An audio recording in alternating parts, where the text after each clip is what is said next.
Actor Mahesh Babu அவர்களுடைய 29வது படத்தை director yes Rajamouli அவர்கள் தான் டைரக்ஷன் பண்ணிட்டு இருக்காரு.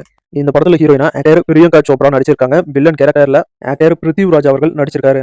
இப்ப இந்த படத்துடைய டைட்டில் அனௌன்ஸ்மெண்ட் ஈவெண்ட் நடந்திருக்கு. அந்த ஈவெண்ட்டுடைய போட்டோஸ் அண்ட் வீடியோஸ்லாம் இப்போ சோஷியல் மீடியாவில் ஷேர் பண்ணியிருக்காங்க மூவி டீம். எஸ் ராஜமௌலி அவர்கள் டைரக்ஷன்ல மகேஷ் பாபு அவர்கள் நடிக்கிற அவருடைய 29வது படத்துக்கு வாரணாசி அப்படின்னு டைட்டில் வச்சிருக்காங்க. இந்த படத்துல பிருத்திவிராஜ் அவர்கள் வில்லன் கேரக்டர்ல நடிச்சிருக்காரு. அவருடைய ஃபர்ஸ்ட் போஸ்டரையும் ரிலீஸ் பண்ணியிருக்காங்க. இந்த படத்துல அவருடைய கேரக்டரையும் கும்பா அப்படின்னு அனௌன்ஸ் பண்ணியிருக்காங்க. அது மட்டும் இல்லாம இந்த படத்துடைய ஹீரோயின் ஆக்டர் பிரியங்கா சோப்ரா அவர்களுடைய ஃபர்ஸ்ட் போஸ்டரையும் ரிலீஸ் பண்ணியிருக்காங்க. இந்த வாரணாசி அப்படிங்கிற இந்த படத்துல அவங்களுடைய கேரக்டர் நேம் மந்தாகினி. இப்போ வாரணாசி படத்துடைய அஃபிஷியல் டைட்டில் அனௌன்ஸ்மெண்ட் வீடியோவை ரிலீஸ் பண்ணியிருக்காங்க. பார்க்கவே அவ்வளவு சூப்பரா இருக்கு. இந்த டைட்டில் அனௌன்ஸ்மெண்ட் வீடியோவில் மகேஷ் பாபு அவர்கள் ஒரு பெரிய காலமாடு மேல திரிசூலத்தை வச்சுக்கிட்டு ரொம்பவே கோபமா வந்துட்டு இருக்காரு. அந்த சீனை பார்க்கவே அவ்வளவு கூஸ் பம்ஸா இருக்கு. வாரணாசி படத்துல மகேஷ் பாபு அவர்களுடைய கேரக்டர் போஸ்டரையும் ரிலீஸ் பண்ணியிருக்காங்க. இந்த படத்துல அவருடைய கேரக்டர் நேம் ருத்ரா.